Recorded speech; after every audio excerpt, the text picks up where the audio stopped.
Kavika Karisti kan ini pertama kali film juga. Ada nggak pertama kali kalau kakak 15 tahun setelah ini ya selupa dialog atau kayak berkali-kali take itu tuh ada nggak dari kalian berdua ya pada saat itu?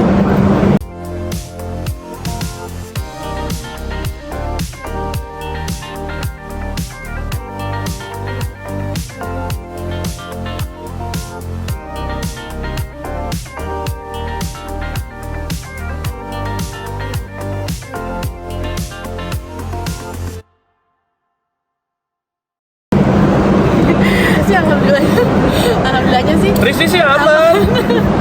aku alhamdulillah aman, cuma memang kan ini film jadi shotnya kan banyak shot-shotnya, jadi memang ya emosi tetap sama aja sih emosinya. Dan itu cukup kita berusaha buat itu karena ada sempat satu adegan kita yang kayak kita adegan makan dan itu kayak emosi kita, semangat kita di awal makan lama-lama mulai begah tapi tetap harus dengan emosi dan apa ya, Aku udah ngingetin loh. yang sama semua gitu dari awal. Sama sih kurang lebih ya. Kalau lupa dialog udah pasti ya, namanya juga pertama kali ya, nervous juga syuting dengan aktor-aktor hebat ini ya kan. Jadi kayak ya sudah pastilah banyak kejadian-kejadian seperti itu. Jadi akhirnya nge-treatment kayak harus ingat itu dengan cara apa kak? Gitu. Alhamdulillah teman-teman ini sangat suportif sekali ya, walaupun gedek sama saya tapi kayak tetap sabar gitu. Jadi alhamdulillah sih juga nggak terlalu ke pressure, jadi tetap kita latihan lagi gitu. Mungkin lebih banyak juga kayak lupa blocking segala macam, karena kan kita syutingnya kan kita juga lumayan ya, blockingnya banyak, shot-shotnya juga segala macam. Jadi alhamdulillahnya semuanya sabar ya menghadapi saya ya. Tapi akhirnya kamu sendiri inget gak sih berapa kali harus mengulang sampai kayak maaf semuanya itu pernah ada? Gitu? Enggak sih, nggak sampai enggak segitu ya Mbak. Enggak. Kalau sampai segitu kayaknya saya dikeluarin ya langsung. Boleh ganti pemain nggak? Jadi kalau itu kayaknya kita cuma satu kali yang kita ingat itu dari Enggak, sebenarnya sih bercandaan kita aja. bercandaan kita aja sebenarnya nggak banyak dia juga lancar banget, maksudnya nggak kalau dibilang kayak kesannya dia banyak lupa enggak juga. Cuman emang Cuma kita sering jadi bercandain aja, bercandaan sering jadi aja. bahan bercandaan. Dia oke banget, dia main juga oke banget. Iya loh. Jadi perpaduan siapa katanya? Perpaduan siapa? Maudy Ayunda. Kasihan tau Maudy Ayunda, dia nggak kenal gue, kupingnya gerak-gerak. Tapi kayak Cinta sendiri kan di sini aktingnya supernatural banyak. Mungkin kalau dilihat sendiri gampang nangis ya kita ya. Jadi kayak menghayat. Itu ada nggak sih kak treatment kamu khusus untuk mendalami peran-peran seperti itu kak?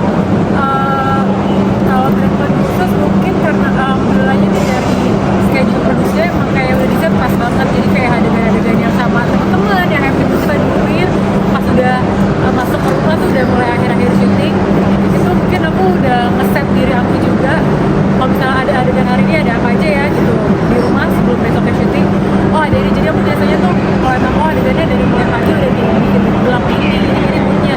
Jadi aku udah nge-set dari aku berangkat tuh, aku mulai biasanya aku pakai lagu sih, aku lumayan sensitif kalau pakai lagu. Jadi aku udah mulai hari itu playlist aku kalau lagi nunggu aku punya playlist sendiri, dan itu playlistnya bukan playlistnya Yudha Siregar, itu playlistnya Kaluna aku punya gitu. Jadi dan aku itu diskusi sama Kak Asap kayak, Kak Kaluna denger ini nggak sih? Ya nih, jadi kita kayak ada beberapa lagu yang kita rasa itu adalah playlistnya Kaluna, dan kalau misalnya udah mulai sini yang aku rasa cukup berat, aku lari ke lagu itu, aku menjadi dulu aku lari ke lagu itu, playlist itu. Tapi kalau kamu sendiri pressure gak sih mungkin jadi peran utama ini yang berat banget juga karakternya ke diri kamu sendiri, pernah gak sih ada momen seperti itu kak? Pressure ada banget, apalagi ini kan dari novel yang bestseller gitu, jadi aku juga nggak pengen mengecewakan siapapun yang udah mempercayakan ini ke aku. Jadi ketika kita ada proses reading waktu itu, aku ngerasa kayaknya gue masih harus nge-build karakter Kaluna ini lebih utuh lagi deh. Jadi kayak setelah selesai kita reading itu sore, aku ambil kelas acting lagi untuk bisa ngebentuk karakter Kaluna ini. Tapi ini memang ada yang relate gak di dalam kehidupan kakak juga? Oh banyak sekali kebetulan relate-nya mungkin, tapi ya alhamdulillah hidup aku tidak seberat Kaluna gitu. Tapi masa sedikit banyak aku ngerasa relate sekali sih, dan gak cuma aku doang, kayaknya banyak orang, apalagi teman-teman aku juga ketika aku riset gitu, teman-teman aku rata-rata banyak banget yang sandwich generation di sekeliling aku. Diri seperti apa sih kamu dari para pemain relate gimana? Bagian apa atau chemistry sih sama aku? Oh, kalau aku relate-nya dari itu kan, aku bilang tadi Kaluna ini anak bungsu. Relate-nya kalau dari aku anak bungsu rasa sulung, relate banget. yang paling relate nih. Sebenarnya aku justru merasa relate banget sama Kaluna karena mungkin gini, Kaluna itu kan sebenarnya representasi kita semua gitu, cuma dengan settingan berbeda, level yang berbeda. Makanya pas aku ditawarin film ini dan aku tahu ceritanya, memang aku ngerasa wah gila, Kaluna ini ya kita semua gitu. Apa yang momen apa Kak? Mungkin benar-benar ngerasain kayak gimana jadi tulang punggung, apalagi kalau aku gitu melihat Kaluna tuh banyak banget, aku ngerasa bercermin juga biarpun settingan dan levelnya berbeda kayak aku bilang tadi. Misalnya aku dulu harus tiba-tiba menjadi punya tanggung jawab menggantikan sosok ayah gitu pas ayahku meninggal. Jadi aku ngerasa kayak struggle-nya, ada mimpi yang tiba-tiba harus dipendam dulu, itu aku ngerasain banget. Tapi kamu sendiri jadi lebih ke deep banget gak sih Kak? Kayak malah jadi belum apa-apa udah nangis duluan, atau mungkin ada di momen itu, ada gak sih momen kayak gitu? Yang justru waktu itu titik dimana, karena aku di scene aku ini kan scene happy semua. Memang ada beberapa scene yang menemani Kaluna gitu, jadi aku tahu dan aku udah baca pun juga. Jadi waktu baca aja beberapa scene aku ngerasa kayak aduh gitu. Nah ada satu momen waktu aku lagi nemenin Nita syuting, karena aku juga pengen banget ngeliat adalah salah satu scene-nya yang memang menurut aku deep banget buat aku sendiri. Aku ngerasa relate banget. Itu waktu nemenin aku sampai harus keluar dulu karena aku ngerasa sakit banget. Tadi juga sempat ada settingan bercandaan tim anak yatim. Itu seperti yang relate banget sampai ceritanya terus.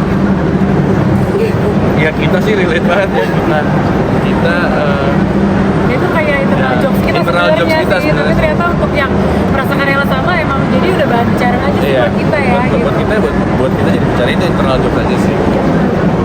Bener, Karena bapak kita aja dikuburin tetanggaan gitu ya. aduh mau lanjutin ini susah. Kalian sendiri mungkin pada saat dimuranin itu, atau mungkin pada saat treatment itu, kamu kayak nge-flashback diri kamu sendiri gak sih? Mungkin gue se-struggle itu ya hidup sampai sekarang, itu ada gak sih momen-momen kayak gitu? Pasti, tapi itu kayaknya fasenya pas lagi baca skenario dan baca bukunya. Jadi ketika ditawarin itu momen flashbacknya tuh malah di situ. Menurut kayak makanya aku sampai sempat aku ngasih baca skripnya, aku berhenti dulu di scene, aku ada chatnya di Instagram sama Kak Sabrina. Aku bilang, Kak, aku baru baca sampai scene 101, aku stop dulu ya karena aku sesek banget bacanya. Jadi aku istirahat dulu, terus kayak nanti aku lanjutin ya Kak, habis itu kita diskusi soal karakternya Kaluna. Karena aku ngerasa kayak hidupnya Kaluna ini pelik banget, tapi aku juga ngeliat sedikit banyak ada akunya di situ. Jadi aku ngerasa aku pun Kaluna gitu. Kalau kamu sendiri kan kalau dilihat heboh dulu ya di Instagram, nggak pernah ada sedihnya ya Bun. Kalau Ibu kayak salah satu juga yang merasakan atau kayak gimana ya? Justru karena hebohnya saya itu menutupi kesedihan saya. Oke. Susah loh pura-pura bahagia ini. Sesungguhnya aku pun juga Kaluna, Mbak. Iya, aku pun juga Kaluna. Seperti yang dibilang sama Kanita, sama Kak Derby, kita semua ini benar-benar adalah Kaluna gitu. Dan aku pun juga relate banget dengan karakter Kaluna. Seperti yang tadi Mbak bilang, token habis segala macam, itu pun aku merasakan gitu. Kayak mama aku minta, Kak tolong dong isiin token. Itu saya setiap hari, setiap minggu lah ya isi token ya. Kayak gitu. Terus habis itu apalagi ya, banyak sih Mbak. Mungkin gak seberat Kaluna, tapi kayak kita merasakan gitu. Tapi kan mungkin sudah hampir semuanya jadi orang tua, dan di sini posisinya kan sebagai anak udah merasakan sandwich generation. Kalian sebagai orang tua melihat sendiri anak harus struggle seperti itu, gimana sih rasanya? Gitu? Nah itu sama kayak soundtrack kita. Berakhir di aku Berakhir ya, di aku. semoga berakhirnya di kita ya Mbak ya. Kayak kita berharap anak-anak kita nggak merasakan gitu. Maksudnya kita sih pasti itu bagian dari usaha kita ya. Kita apalagi dengan nonton ini kan kayak lebih kebuka lagi gitu kan, bahwa memang kayaknya ya pasti harapan kita anak-anak kita jangan sampai jadi kayak Kaluna, jangan sampai jadi kayak kita yang kita udah pernah laluin gitu. Dan itu kan jadinya cuma bisa berusaha ya tapi. Oke, kita closing ya.